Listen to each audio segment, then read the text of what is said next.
Hello बच्चों, good morning. चलिए, तो आज का हमारा टॉपिक जो होगा वो होगा आपका ह्यूमन डाइजेस्टिव सिस्टम।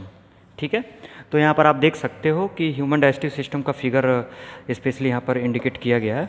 चलिए, सबसे पहले हम लोग बात करते हैं, हेडिंग है हमारा ह्यूमन डाइजेस्टिव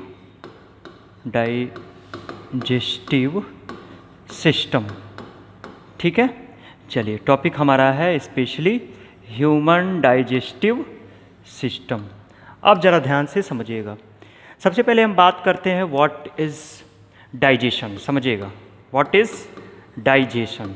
ठीक है, देखिए, तो डाइजेशन की अगर हम बात करें तो स्पेशली डाइजेशन एक कैटाबॉलिक प्रोसेस है। कैसा प्रोसेस है? कैटाबॉलिक प्रोसेस है। यानी यहाँ पर स्पेशली ये जो प्रोसेस होगा इसमें स्पेशली क्या होगा, कोई भी कंपोनेंट टूटेगा।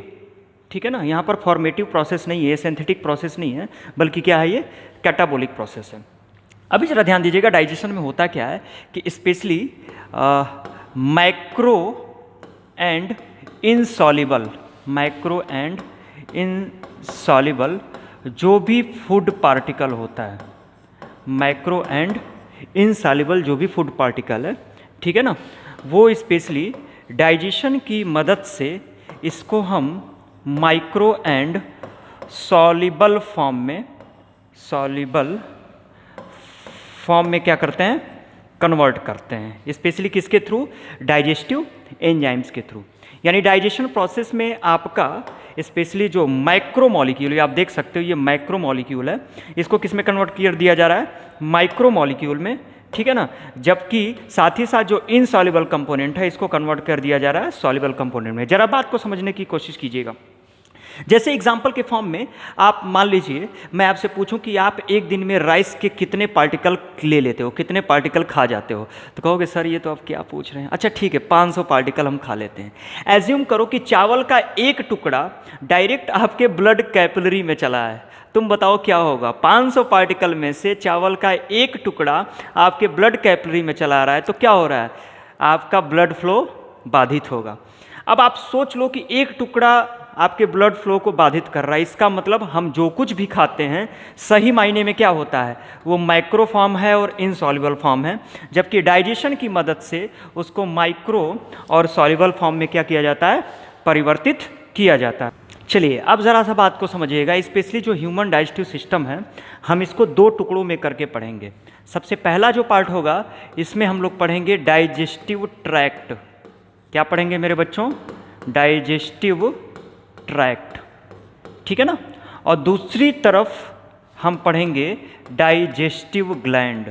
पहला पढ़ेंगे डाइजेस्टिव ट्रैक्ट और दूसरा पढ़ेंगे हम लोग डाइजेस्टिव ग्लैंड। अब जरा बात को समझिएगा।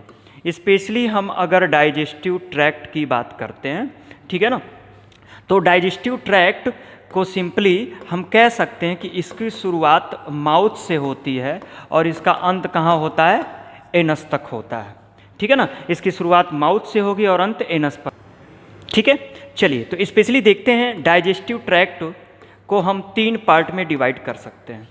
पहले को बोलते हैं स्टोमोडियम, ठीक है ना, दूसरे को बोलते हैं मेसेंटेरॉन, ठीक है ना, और तीसरे को बोलते हैं प्रोक्टोडियम।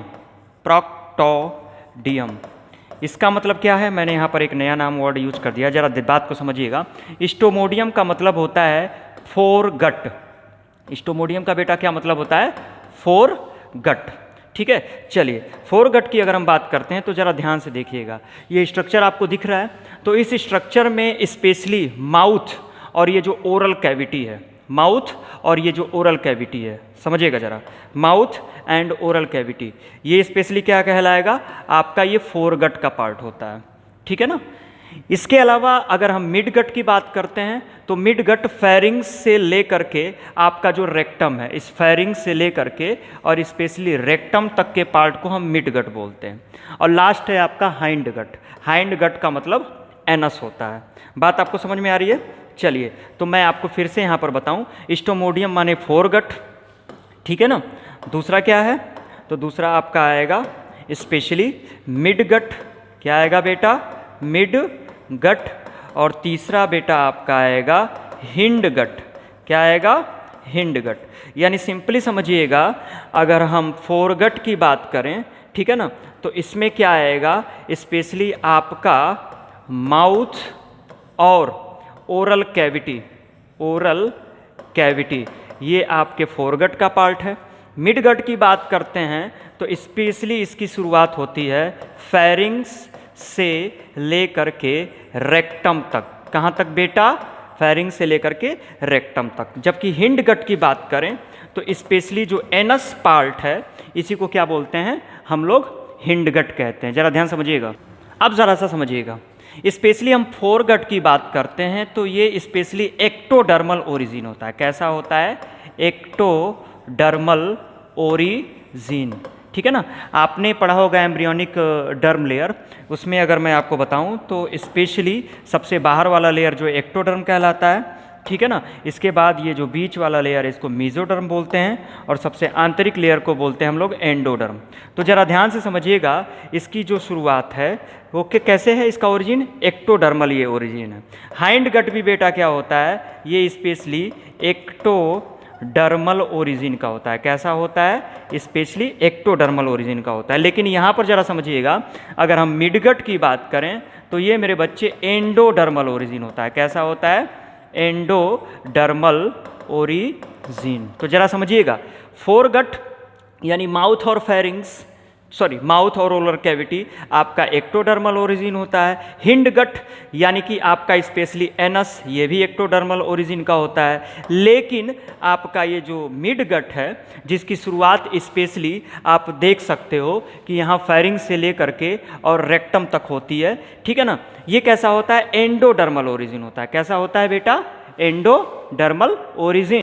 हेलो बच्चों, तो अभी हम लोग बात करते हैं पार्ट ऑफ डाइजेस्टिव ट्रैक्ट की। क्या बात करेंगे मेरे बच्चों, पार्ट ऑफ डाइजेस्टिव ट्रैक्ट की। तो ज़रा ध्यान दीजिएगा, स्पेशली डाइजेस्टिव ट्रैक्ट की अगर हम बात करें, ठीक है, तो इसमें सबसे पहला बात करेंगे हम लोग माउथ की। किसकी बात करेंगे, माउथ की। तो ये है हमारा सबसे पहला हेडिंग जिसको हम लोग पढ़ेंगे, माउथ, ठीक है।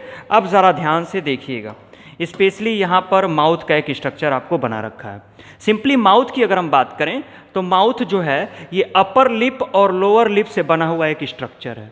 माउथ जो है अपर लिप और लोअर लिप से बना हुआ एक स्ट्रक्चर है, ठीक है ना। स्पेशली माउथ के अंदर एक स्पेशल मसल्स होता है, ठीक है ना, जिसको बोलते हैं ऑर्बिक्यूलरिस ऑरिस मसल्स, ऑर्बिक्यूलरिस ऑरिस मसल्स। अच्छा, इसी ऑर्बिक्यूलरिस ऑरिस मसल्स के ही कारण हमारे होठों के अंदर मूवमेंट होता है। और आप जान सकते हैं कि स्पीच आर्टिकुलेशन में हमारे ये जो होठ हैं वो यूज़ किए जाते हैं, मतलब आवाज़ को बनाने में, ठीक है ना। तो हमारे होठ के अंदर ऑर्बिक्यूलरिस ऑरिस मसल्स पाए जाते हैं। अच्छा, वेल और प्लेटिपस ये दो ऐसे मैमल हैं जिनमें ऑर्बिक्यूलरिस ऑरिस मसल्स एक्टिवेटेड नहीं होते, मतलब उनके होठों में आप वो मूवमेंट नहीं ला सकते हो। आपने देखा होगा आजकल नए ज़माने का एक ऐप आया है कि किसी भी फोटो में सेट कर दो और गाना बजा दो तो ऐसे ऐसे मुंह हिला रहा है, ऐसा कुछ, ठीक है ना। तो ऐसे ही आप वेल और प्लेटिपस के फोटो को भी लगा दो तो उसके भी होंठ हिलने लगेंगे, लेकिन एक्चुअल में ऐसा होता नहीं है। वो केवल और केवल कौन कर पाएगा, वो केवल और केवल आपका वो ऐप कर पाएगा, ठीक है ना। तो ये ऑर्बिक्यूलरिस ऑरिस मसल्स के कारण होता है, ठीक है। एक बात और है कि आपके होठों के ऊपर एक हल्का सा खांच होता है ऊपर की तरफ, ऐसे, इसको बोलते हैं फिल्ट्रम। क्या बोलते हैं बेटा, फिल्ट्रम बोलते हैं, ठीक है ना। तो स्पेशली अपर लिप और लोअर लिप से बना हुआ ये एक स्ट्रक्चर होता है। अच्छा, लिप का क्या काम होता है, तो ये स्पेशली बोलने में हेल्प कर रहा है, ठीक है ना। इसके अलावा फूड के इंजेक्शन में भी थोड़ा बहुत फूड को पकड़ने में हेल्प कर रहा है, ठीक है ना। अब ज़रा बात को समझिएगा, चलिए तो ज़रा बात को स्पेशली समझिएगा। मैं यहाँ पर अगर बताऊँ आपको तो स्पेशली लिप की अगर हम बात करते हैं, ठीक है बच्चों, तो ये ओपनिंग है जो अपर लिप और लोअर लिप, अपर लिप और लोअर लिप से मिलकर बना होगा, ठीक है। एक बात मैं आपको और इंटरेस्टिंग बताऊं, आपका जो लिप है, ठीक है ना, वो अंदर की साइड आपके गम से, ये लिप है मान लो, और अंदर की साइड जो गम से जुड़ा हुआ है मेरे बच्चे, ठीक है ना, इसको बोलते हैं लेबियल फ्रेनुलम। लेबियल फ्रेनुलम से ये स्पेशली क्या होता है, जुड़ा हुआ स्ट्रक्चर होता है, ठीक है ना। इसके अलावा मैंने अभी आपको कुछ देर पहले बताया ऑर्बिक्युलरिस ऑरिस मसल्स, यानी आपके होठों के अंदर जो मूवमेंट हो रहा है वो और किसी कारण से नहीं हो रहा है, इस केवल ऑर्बिक्युलरिस ऑरिस मसल के कारण हो रहा है। अगर ये नहीं होता तो सोचो तुम गाना वाना कुछ ना गा पाते, ठीक है ना। इसके अलावा आप देख रहे हो कि स्पेशली आपका जो वेल और प्लेटिपस है इनमें इमूवेबल लिप होता है, इसमें मतलब लिप के अंदर कोई मूवमेंट नहीं होता है, ठीक है। इसके अलावा कुछ बात और भी हम जान लेते हैं, ठीक है। आपके लिप के ऊपर एक शाइन होता है जिसको फिल्ट्रम बोलते हैं, जिसको ब्यूटी शाइन भी बोलते हैं बेटा। ये जो फिल्ट्रम है ना, ये देखो हल्की सी खांच दो दिख रही है, इसको फिल्ट्रम बोलते हैं। तो इसी को मेरे बच्चों क्या बोलते हैं, स्पेशली ब्यूटी शाइन कहते हैं, ठीक है। यानी इस स्ट्रक्चर के माध्यम से आप समझ सकते हो कि स्पेशली ये आपका अपर लिप है, ये आपका लोअर लिप है, ठीक है ना। और इसी अपर लिप और लोअर लिप में क्या है, क्या पाया जाता है, स्पेशली ऑर्बिक्युलरिस ऑरिस मसल पाया जाता है। अच्छा, लिप को हम लेबियम भी बोलते हैं, तो अपर लेबियम लोअर लेबियम, ठीक है, ओके। अच्छा, लिप और दांत के बीच जो स्पेस है, समझिए लिप और दांत के बीच जो स्पेस है, ओके, उसको वेस्टिबल कहते हैं। जरा बात को मेरे समझिएगा, यानी ओरल कैविटी है वो, ओरल कैविटी, लिप और दांत के बीच का जो स्पेस है उसको हम लोग क्या बोलते हैं, स्पेशली ओरल कैविटी। यहाँ आप देख सकते हो फ्रेनुलम ऑफ लोअर लिप, ये देखिए लोअर लिप अंदर की तरफ से जुड़ा हुआ है, ठीक है ना। इसी को क्या बोलते हैं, specially frenulum of lower lip. तो ये स्पेशली आपका पूरा का पूरा स्ट्रक्चर हो गया।